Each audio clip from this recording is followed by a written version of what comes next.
முறைப்படி பூஜை முடித்த பிறகு நமக்கு குரு ஏதாவது மந்திரம் சொல்லியிருப்பார் இல்லையா, சிவ மந்திரம், அந்த மந்திரத்தை நாம் பாராயணம் செய்ய வேண்டும்.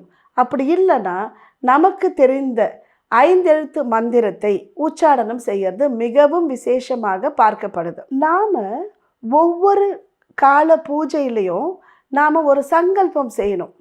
நான் இத்தனை பேருக்கு அன்னதானம் கொடுப்பேன். அது ஒருவருக்கா இருக்கலாம், 50 பேருக்கா இருக்கலாம், நம்மளுடைய விருப்பத்தின் பேரில். ஒவ்வொரு கால பூஜை முடிவிலும் நாம் இறைவனை நினைத்து அவருடைய மந்திரத்தை உச்சாடனம் பாராயணம் செய்த பிறகு நாம் ஒரு சங்கல்பம் செய்யணும்.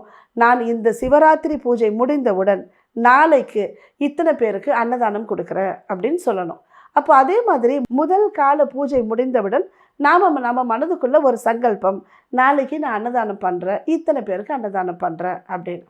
அப்போ 2வது கால பூஜை பாருங்களேன், தாமரை மலரால் பூஜிப்பது. 2வது கால பூஜையில் தாமரை மலரால் இறைவனை பூஜிப்பது மிகவும் விசேஷம் அப்படின்னு நம்மளுடைய புராணம் சொல்லுது.